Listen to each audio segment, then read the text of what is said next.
ఎక్కడైతే అమ్మవారు అక్కడ ఉంటుంది. ఏమిటి దేవకార్యము? యాగము, యజ్ఞము, భజనము, సేవనము, కుంకుమార్చనము, సద్భావనము.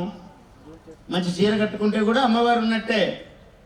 అన్ని ఫారిన్ డ్రెస్సులు వేసుకోకుండా ఉన్నాం అనుకోండి, అమ్మవారు ఉంటుంది. ఫారిన్ డ్రెస్సులో ఉండదా అండి అంటే ఉండొచ్చు అక్కడ కూడా. భావన సరిగ్గా ఉండాలి, భావనము గొప్పగా ఉండాలి. ఆ భావనము బాగుంటే జీవనము గొప్పగా ఉంటుంది. అటువంటి వాళ్ళ దగ్గర అమ్మవారు కొలువై ఉంటుంది. రాగస్వరూప పాషాఢ్య అమ్మగారు అందరూ లలితా సహస్రనామాలు చెప్తూ ఉంటారు. ఇక్కడ సాక్షాత్తు లలితాదేవి కొలువై ఉన్నది. ఇక్కడ ఎలా? మహానుభావుడు ఆయనకు స్వప్న దర్శనం ఇచ్చింది. అందరి స్వప్నాల్లో వస్తాయా?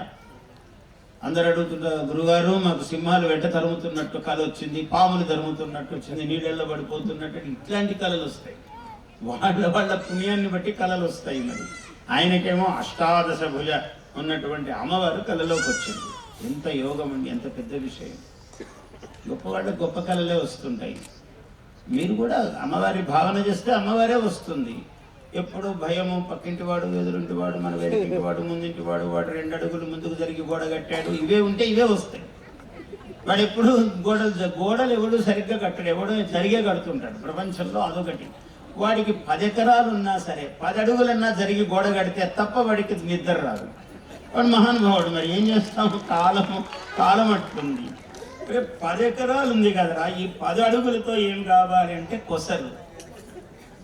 పాపం 10 కిలోలు బేరమాడి వంకాయలు కొన్నాడు. ఓ 4 వంకాయలు ఇలా వాడు చూసో చూడకుండానో ఇలా వేసుకుంటే తప్ప వాడికి ఆ పప్పు, ఆ వంకాయతో పప్పు అన్నం తిన్నట్టు ఉండదు. వాడికి ఏం చేస్తాం? వాడి జాతకం, వాడి జన్మ విశేషం. మహాత్ముడు అట్లా పుట్టాడు, వాడి పుట్టుకలోనే అది ఉంది విశేషం. అందువల్ల ఆమె అవతల కూరగాయలు అమ్మే ఆమె పాపం ఏదో కష్టపడి తల మీద పెట్టుకుని లేదా బండి దోసుకుని వస్తే 10 కిలోలు కొన్నాడు కదా. 4